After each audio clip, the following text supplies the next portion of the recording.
Welcome back to Deep Dive Stoic. In today's episode, we're diving into some timeless wisdom. Oh, absolutely. Timeless wisdom. Yeah, the Stoics, right? Yeah. It's amazing how relevant this ancient philosophy still is, especially for navigating, the chaos of modern life. It really is. It's funny because people think of Stoicism as this, really rigid and strict way of living. Right. Very serious. Yeah, all about logic and reason. No emotions. Exactly. But when you actually dive into it, you realize it's so much more than that. It's about finding that inner peace, that resilience. Right, like a deep sense of inner peace that helps you weather those storms. And, speaking of storms, so much of what stresses us out these days really boils down to how we interact with people. Oh, 100%. You hit the nail on the head. Right. It's the relationships, the expectations, the conflicts. All those little things can really add up. Yeah, and that's where Stoicism can really be a game changer.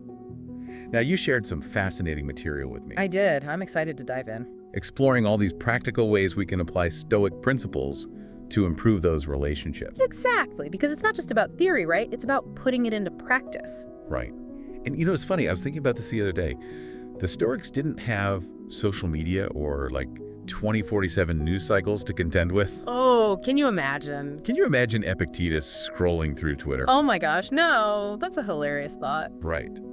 But they were still grappling with some of the same core human experiences that we are today. Like that feeling of being overwhelmed by other people's opinions, the pressure to conform. Absolutely.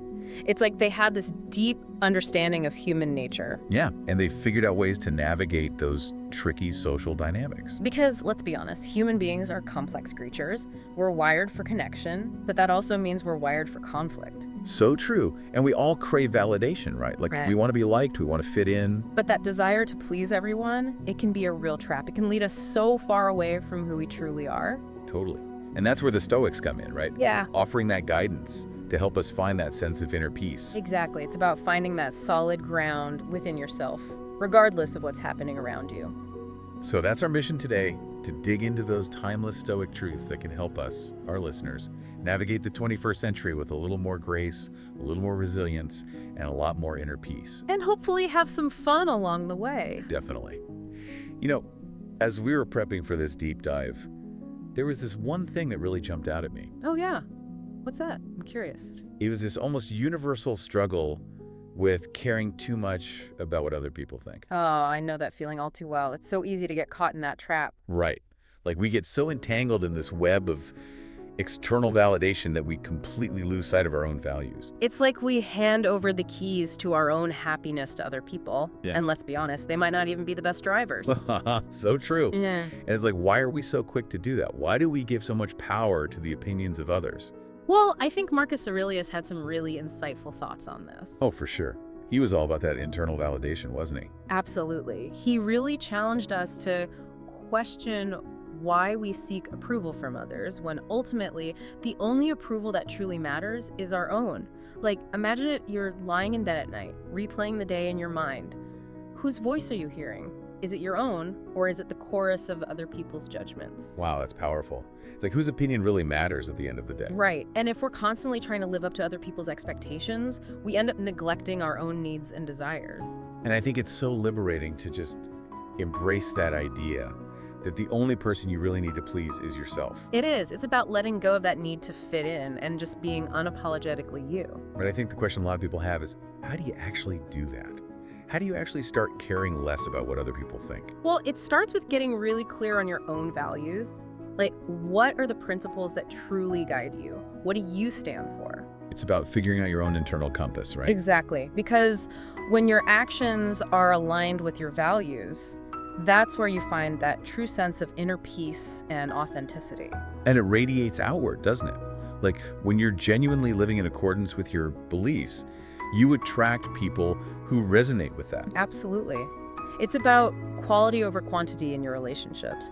It's better to have a few deep, meaningful connections with people who appreciate you for who you are, rather than a bunch of superficial relationships where you're constantly trying to impress. And what I find really helpful is remembering that other people's opinions are just that, opinions. Yeah, they're subjective. They're based on their own experiences and biases. Like, think about it. Have you ever judged someone based on a first impression only to completely change your mind later on? All the time. Right, happens to all of us. So why would we assume that other people's judgments of us are any more accurate or objective? It's like they're wearing those tinted glasses you mentioned earlier. Exactly. They're seeing the world through their own filter, and it might not have anything to do with who you actually are. So it's about taking those judgments with a grain of salt, right? Not letting them define us. Absolutely. And remembering that true validation comes from within, from living a life that aligns with your values and principles. All right, so we've talked about caring less about other people's opinions.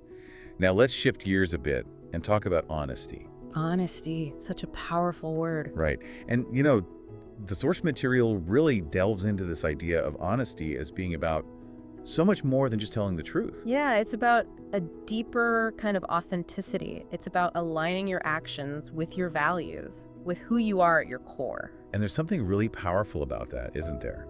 Like, it creates this sense of wholeness, of integrity. Totally. It's like when you're honest with yourself and with others, there's no more hiding, no more pretending. You can just be yourself.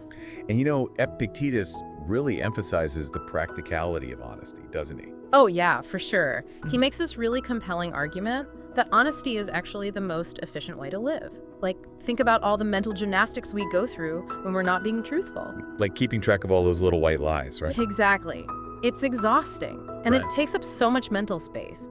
Whereas honesty, it simplifies things. It frees up all that energy. And the source material also talks about the importance of being honest with ourselves, which I think is so crucial. Oh, 100%. That's where it all starts, right? Acknowledging our strengths and weaknesses, being honest about our desires and motivations. Because how can we grow if we're not willing to see ourselves clearly? Exactly. Honesty with yourself, it's the foundation for self-awareness, for personal growth, for everything. But you know, it can be really hard to be truly honest, both with ourselves and with others. Oh, absolutely. It takes courage. It takes vulnerability. Sometimes it means admitting we were wrong or facing consequences for our actions. And that can be scary. It can be. But you know what? The rewards are so worth it. When you live honestly, you build trust with others, you earn respect, and you have this clear conscience. It's like a weight lifted off your shoulders. So where do we even begin? How do we start cultivating this practice of honesty in our daily lives? Well, I think the key is to start small. Like, try being a little more transparent in your interactions with others. You know, just be a little more upfront about your thoughts and feelings. And then at the end of the day, take a few minutes to reflect. Ask yourself, where could I have been a little more honest today? Like those little moments where maybe we weren't completely truthful, even if it was just to spare someone's feelings or to avoid a conflict. Exactly. And it's not about beating yourself up. It's about recognizing those patterns and making a conscious effort to do better next time. It's like building a muscle, right? Mhm. The more we practice honesty, the easier it gets. Totally. And the source material really highlights that this is an ongoing process. It's not about achieving some kind of perfect state of honesty. It's about that continuous striving, that commitment to aligning our actions with our words and with who we truly are. Okay, so honesty check. Now let's dive into something else that can really throw us off balance. Taking things personally. Oh, taking things personally, the ultimate energy drain. Right, like we all do it, right? We Mhm. feel that sting when someone criticizes us or when their actions hurt our feelings. It's natural to feel that way. But Seneca, he really challenges us to look beyond that immediate emotional response. He suggests that more often than not, when someone acts in a way that hurts us, it's not actually about us at all. It's about them, their own struggles, their own perceptions. Yeah, it's like that analogy of everyone wearing those tinted glasses. Exactly. Like, remember that example we talked about earlier? Right, where everyone's seeing the world through their own unique filter. Yeah, and that includes their perception of us. So their actions might be driven by their own insecurities, their own past experiences, their own baggage. And you know what? It's so true. Think about a time when you might have snapped at someone or acted out of frustration. Oh yeah, I know, I've been there. Right. Looking back, was it really about the other person? Or was it about what you were going through at that moment? Probably more about me, if I'm being honest. Right. And so if we could acknowledge that we do this, that our actions are often driven by our own internal state, why can't we extend that same grace to others? That's such a good point. It's about cultivating empathy, about recognizing that everyone is fighting their own battles. And when we can see things from that perspective, it makes it so much easier to not take things personally. It's like taking a step back and realizing that, hey, this might not be about me at all. This person might be projecting their own stuff onto me. Exactly. And it's not about condoning bad behavior. It's about understanding that it might not be directed at you personally. It's about choosing to detach from that emotional hook. And it really is freeing, isn't it? Like you suddenly have all this energy that you were wasting on feeling hurt or offended. It's like setting down a heavy bag you didn't even realize you were carrying. But practically speaking, how do we actually do that in the heat of the moment? Like when someone says something that really stings, how do we stop ourselves from taking it personally? Well, I think the key is to just pause. Just take a breath before you react. And in that moment, remind yourself, this might not be about me. It's creating that space between the stimulus and the response. Exactly. Because when we react impulsively, we often end up saying or doing things that we later regret. But when we pause, even for a few seconds, it gives us a chance to choose a more thoughtful response. And the source material also suggests that we can use those moments of hurt as opportunities for growth. Oh, that's so insightful. Like, instead of just dwelling on the pain, ask yourself, what can I learn from this? How can I use this to build my resilience? It's like turning those negative experiences into fuel for personal development. Exactly. Because let's face it, we're all going to encounter difficult people in our lives. We're all going to get hurt from time to time. But it's how we choose to respond to those experiences that really defines us. So it's about using those experiences to become more compassionate, more understanding, and ultimately more resilient. Right. And by choosing to not take things personally, we're actually taking back our power. We're choosing to not let the actions of others dictate our emotional state. All right, let's move on to another virtue that's essential for navigating our interactions with others and life in general, really. Patience. Oh, patience. The virtue we all wish we had more of. Right. Especially in today's world where everything is so fast-paced, so instant. It's like we expect everything to happen immediately, and when it doesn't, we get frustrated, we get impatient. And that impatience, it can really spill over into our interactions with others, can't it? Oh, absolutely. Think about it. You're waiting in line at the grocery store, and the person in front of you is taking forever. Oh, and they're fumbling with coupons? Yeah, and they're chatting with the cashier, and your patience is wearing thin. Right, and then you snap at them. And you end up feeling bad about it later. So how do we break free from that cycle of impatience? Well, Marcus Aurelius, he had some really wise words on this. He saw patience as this kind of armor that protects us from the inevitable frustrations of life. Like a shield against those daily annoyances. Exactly. And he wasn't talking about passive waiting, just sitting there and grumbling about how slow things are. No, it's not about being resigned to the situation. Right. He saw it as an active engagement with the present moment. Like, you're stuck in traffic, there's nothing you can do to change it, so why not use that time to listen to some music, catch up on a podcast, or just enjoy the scenery? It's about finding those little pockets of peace and acceptance, even in frustrating situations. Totally. And the source material emphasizes that this same principle applies to our interactions with other people. Like, when someone is pushing your buttons, instead of reacting with anger or frustration, try to respond with patience. It's about taking a breath and trying to understand where they're coming from, right? Exactly. Because often their behavior is more a reflection of their own internal state than a deliberate attack on you. And by responding with patience, you might just diffuse the situation. So it's about choosing a more skillful response, a response that doesn't escalate the conflict. Right. And the source material really highlights this idea that Stoic patience is about embracing the present moment, even when it's not what we want it to be. It's about recognizing that delays, obstacles, difficult people, they're all just part of the journey. It's not about wishing things were different. It's about accepting them as they are. Exactly. And every time we feel that urge of impatience rising within us, it's an opportunity to practice. To flex that patience muscle. Exactly. And, the more we practice, the stronger we get. The easier it becomes to respond to those challenging situations with grace and composure. But practically speaking, what are some things we can do to cultivate more patience in our daily lives? Well, I think the first step is awareness. Like, start paying attention to those moments when you feel impatience creeping in. Notice the physical sensations, the thoughts, the emotions, and then make a conscious choice to pause. Take a deep breath. Remind yourself that you have a choice in how you respond. And in those moments, it can be helpful to think about people who have faced incredible adversity with remarkable patience. Like Nelson Mandela, for example. Exactly, or Viktor Frankl, or countless others who have endured unimaginable hardships. Right. And it can also be helpful to adjust our expectations.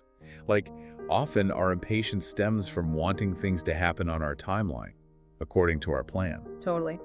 And the Stoics remind us that we don't actually have control over most things in life. The only thing that can truly control is our own response. So it's about letting go of that illusion of control and surrendering to the present moment. Exactly. And when we can do that, we create so much more peace and ease in our lives. And the rewards of patience are huge, right? Absolutely. Like less stress, a calmer mind, and people generally like to be around patient people. That's true. No one likes to be around a grumpy, impatient person. All right, let's move on to something that I think is so important for creating positive change in the world. Leading by example. Leading by example. It's so much more powerful than just talking the talk. Right. It's about walking the walk. And Epictetus, he really emphasized this, didn't he? He believed that the most effective way to influence others is through our actions, through the way we live our lives. Yeah, he saw life as this grand stage and our actions as the performance that truly speaks volumes. And it's not about being perfect. No, not at all. It's about being genuine. It's about striving to live according to our values, even when it's hard. And it's about owning our mistakes when we make them. Absolutely. And using those mistakes as opportunities to learn and grow. Because let's face it, we're all human.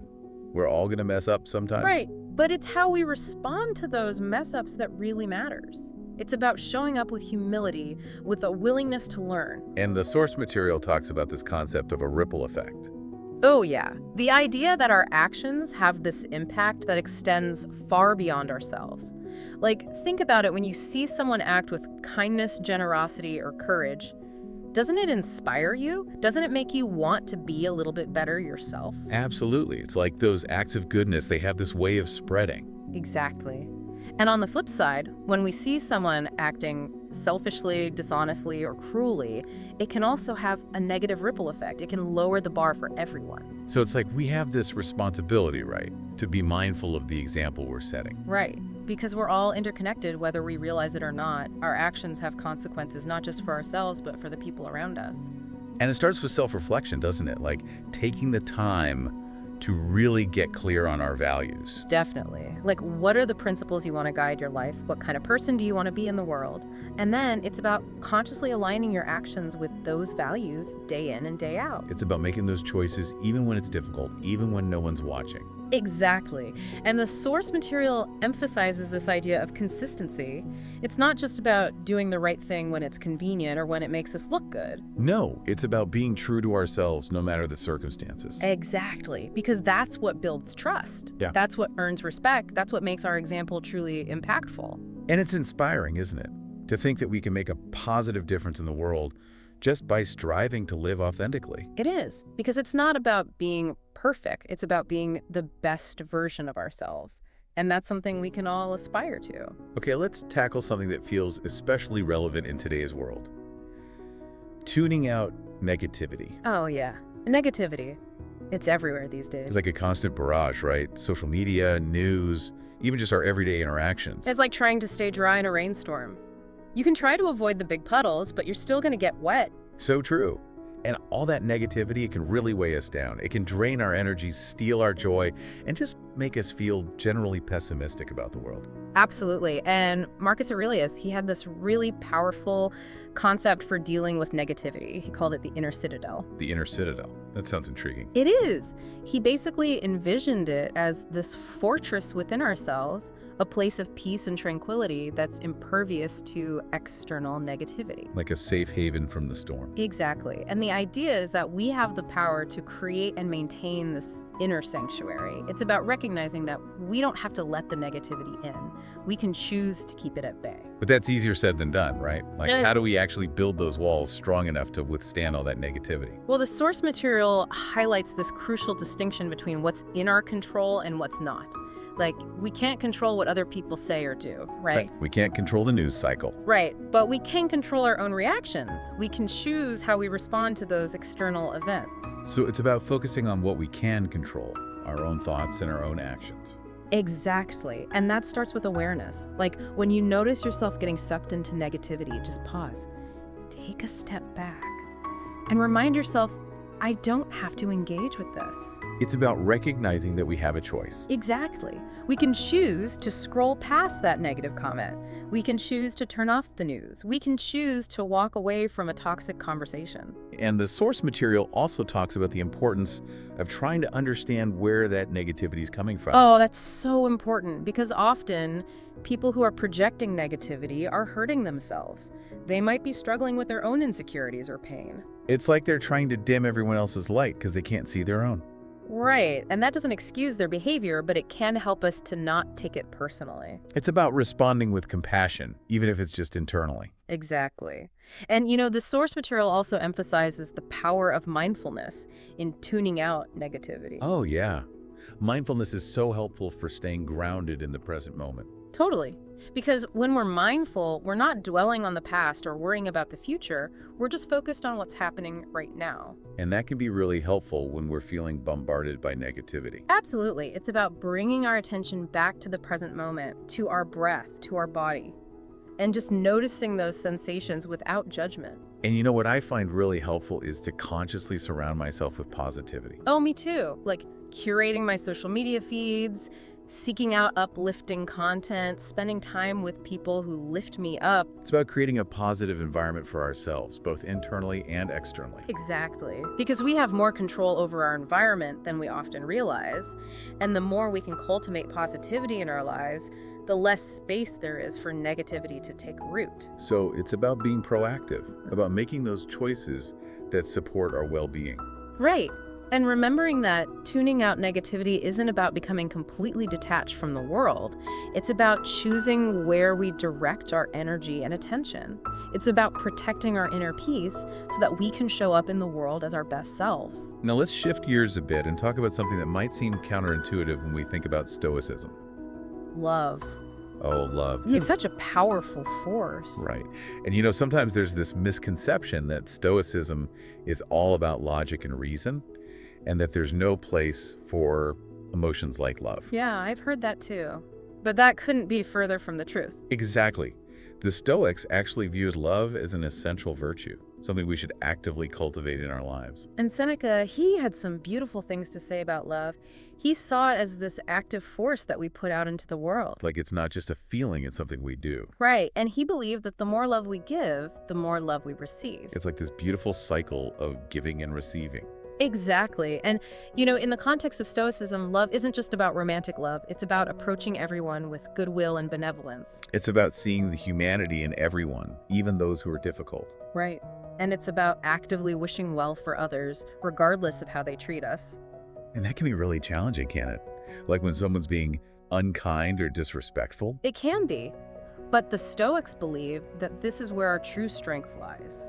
It's about choosing love and compassion, even in the face of negativity. Because we never know what someone else is going through. Yeah. Right? They might be hurting, and that pain is manifesting as anger or unkindness. Exactly.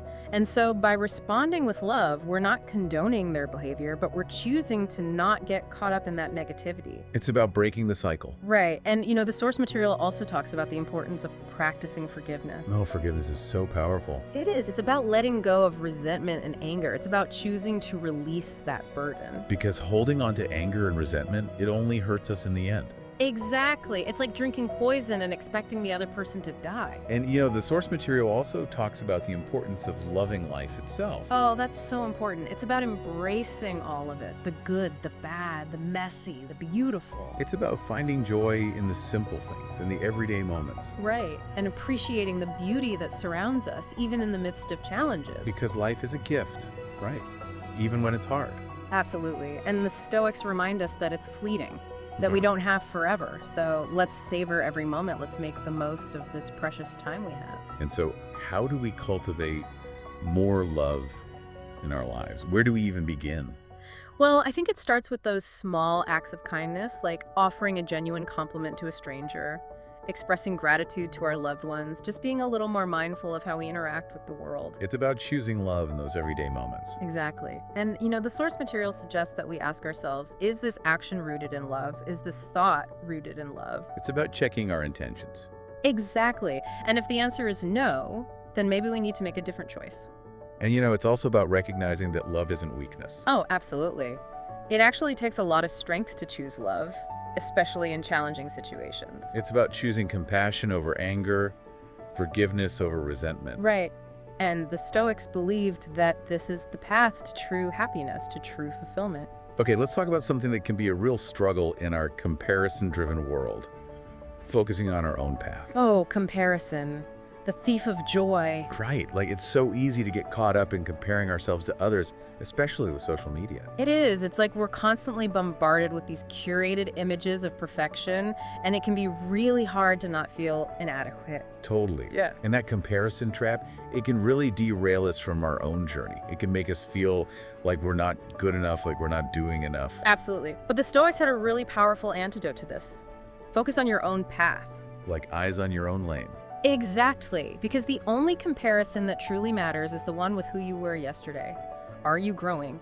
Are you learning? Are you becoming a better version of yourself? It's about progress, not perfection. Right. And when we can shift our focus inward, when we can stop comparing ourselves to others and just focus on our own growth, it's incredibly liberating. Because everyone's journey is unique, right? Absolutely. We all have our own strengths, our own weaknesses, our own challenges. And comparing ourselves to others is like comparing apples to oranges. It just doesn't make sense. So how do we break free from that comparison trap? How do we stay focused on our own path? Well, I think the first step is awareness. Like, notice when you're doing it. When you feel that twinge of envy or inadequacy, just pause and ask yourself, why am I comparing myself to this person? It's about catching ourselves in the act. Exactly. And then gently redirect your focus back to your own journey. Remind yourself of your own goals, your own values, your own progress. And it can be really helpful to celebrate our own wins, no matter how small they might seem. Oh, absolutely. Like, did you finally finish that project you've been putting off? Did you make a healthy choice today? Did you have a meaningful conversation with a loved one? Those are all wins. It's about acknowledging our own efforts and giving ourselves credit. Exactly. And, the source material also talks about the importance of reflecting on our growth over time. Like, take some time to look back at where you were a year ago, 5 years ago. And appreciate how far we've come. Exactly. Because it's so easy to get caught up in the day-to-day grind that we forget to acknowledge our own progress. And remember, the Stoics didn't define success by external measures. Right. It was about inner growth, about cultivating wisdom, virtue, resilience. It was about becoming the best version of ourselves. Exactly. And that's a journey that's unique to each of us. Okay, finally, let's talk about cherishing our loved ones. Oh, our loved ones, the people who make life worth living. Right. And, in all this talk about individual growth and resilience, it's easy to forget the importance of connection, of those relationships that bring us so much joy and meaning. It is. And the Stoics, they understood this. They recognized that life is fleeting and that the time we have with our loved ones is precious. So how do we make sure we're cherishing those relationships? Well, I think it starts with mindfulness. Like, when we're with our loved ones, let's be fully present. Let's put down our phones. Let's turn off the TV and let's really listen to them. It's about being present in those moments.